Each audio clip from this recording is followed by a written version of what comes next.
Hi everybody, it's me. I'm going to do a big paper video for you. To do this assignment, if you can, you're going to print out this piece of paper. It is page 5 that I shared with you. And you need 2 colors, if you can, and a pen or a pencil. I'm going to do mine in pen, which is a little scary because I'm probably going to mess up. Okay, so we probably should have started the unit with this New Nation big paper, but I didn't quite have it together to figure out how to do this. So here we go. If you can, again, if you can print out this piece of paper, great. If not, you're going to have to kind of go back and forth between the video and your document. Okay, so I'm putting my name, and this is page 5. And so one of the important things to know about what was happening in 1789, this is right after the Constitution was written, was that there was a ton of conflict happening in the United States. There was conflict between those that thought we should organize into urban situations. Urban means like living in cities, and those that thought that going with a rural way of life was better. That's like country living.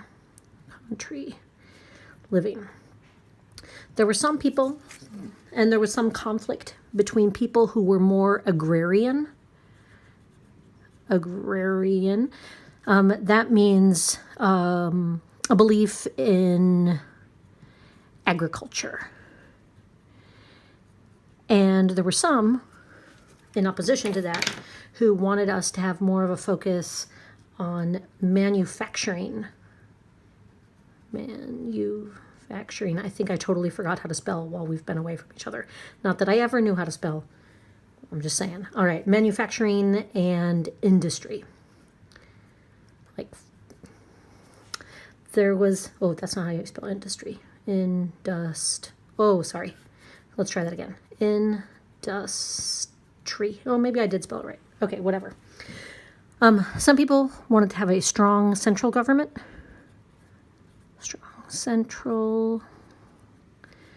Government. If you remember, strong central government is like the sunflower. And there are some people who wanted strong state government. Strong state government. That is like the daisy. Okay, I'm trying to go fast. I don't know if I should or not. All right. Then there were some who believed in fighting for the common man. By the common man, we mean people who are maybe poor, uneducated. And then there were others who thought that we should be fighting for the best and brightest, the rich and educated. That's going to be a little awkward because it's okay. And then there were some who were really all about the North and some who were really all about the South. You can, with all of these kind of conflicts, some of them come together.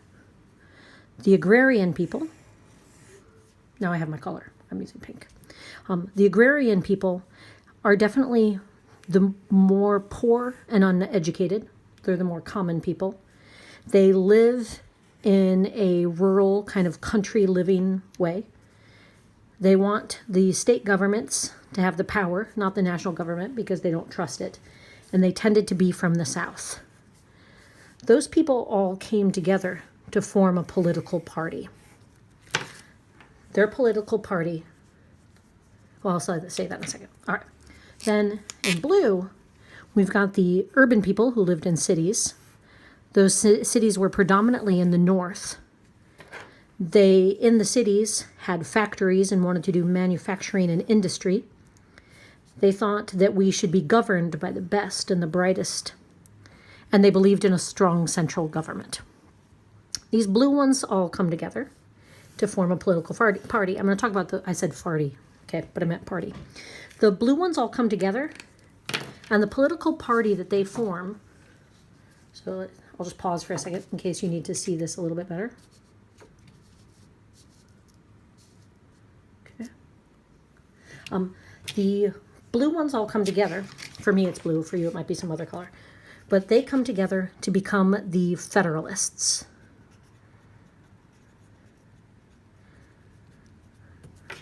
The Federalists have somebody who's really kind of in charge of their party, and that is Alexander Hamilton. Alexander Hamilton could never be the president. Probably he would have been the president with his leadership and his ideas, but he couldn't be because he wasn't born in the United States. So when George Washington was done being president, the person that Alexander Hamilton kind of led was John Adams. John Adams wasn't the smartest guy. He ends up being kind of a paranoid, freaky guy, and so he wasn't powerful enough to lead the party by himself. But Alexander Hamilton was kind of his guide and mentor, kind of told him what to do. Alexander Hamilton wrote, along with a couple others, wrote the Federalist Papers. Federalist Papers were really famous. They were these letters that went into the newspaper, and they really were supportive of the Constitution. They were supportive of the Constitution and a strong central government. The Federalist Papers were supportive of the Constitution and a strong central government. Man, I wish I had a dum-dum right now. I bet you do too. All right. The Federalists they wanted to focus the economy on manufacturing and trade.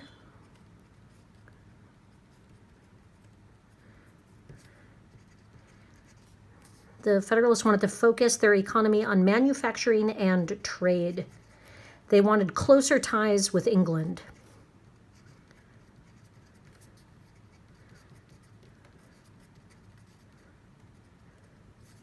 They wanted a powerful navy.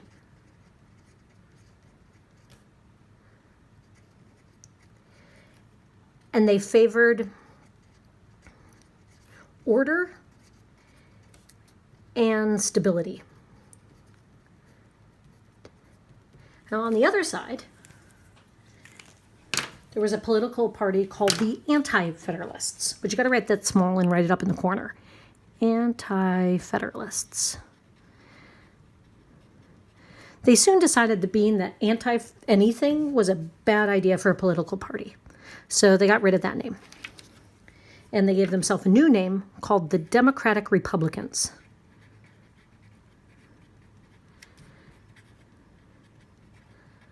Democratic Republicans. Now, some of you, your minds are exploding right now. You think, how is it possible that the Democratic Republicans could even exist?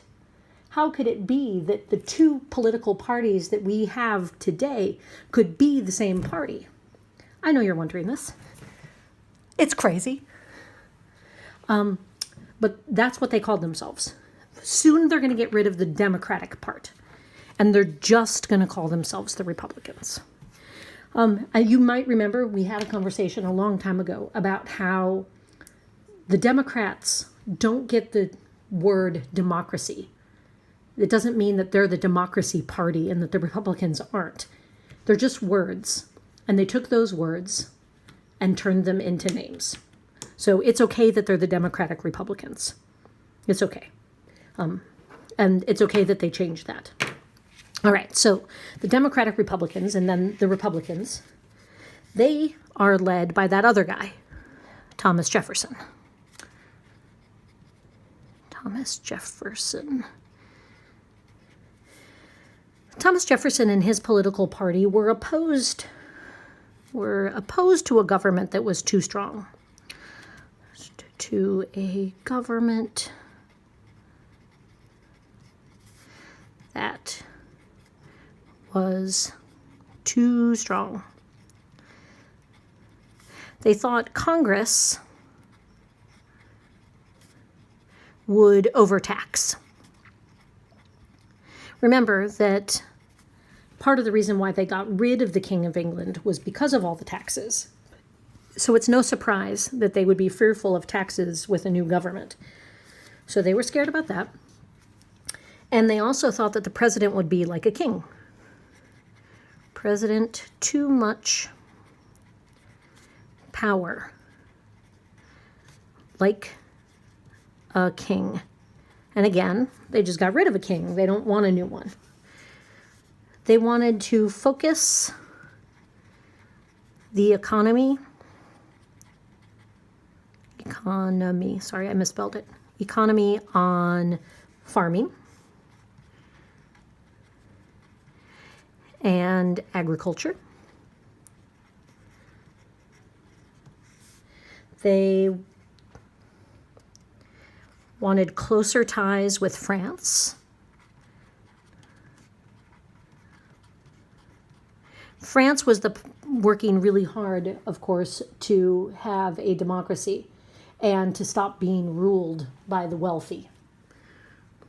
You know, like Marie Antoinette and off with their heads and let the people eat cake and all that stuff. If you don't know about it, you should look it up.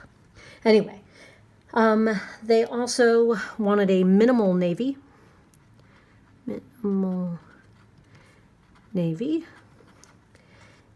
And they favored civil liberties.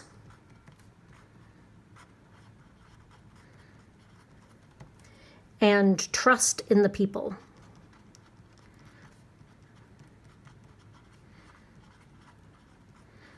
So these became the two political parties. Now, these two political parties obviously have some connections to our current political parties. This is where it gets interesting and a little bit tricky.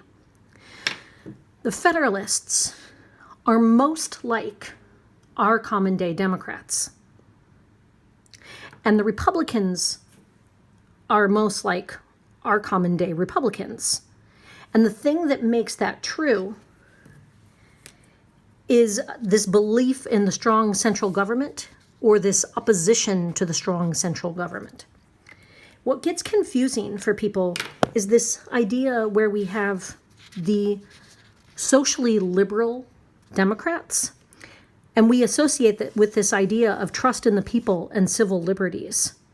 We think that that goes along with Democrats today. And we think this idea of order and stability, that that's more aligned with the Republicans of today. So while these names are complicated, the important thing in understanding the government that's in control is to really look at this idea of where does the power come from? Is the power centralized with the government? Or is the power really where all states are fending for themselves? Obviously, there's a connection between this and even like what's happening with the coronavirus and the response. You can see that Trump, as a Republican, is making it so that we don't have a national response. He doesn't want a government that is too strong. He's leaving it up to the states. So the states are having to kind of figure it out for themselves. And if we had Obama as our president still, or if we had a different Democrat who was in power, likely they would be making recommendations for the whole country. So there it is. All right, that was our big paper. We'll do this again sometime. I hope you all are well. Okay,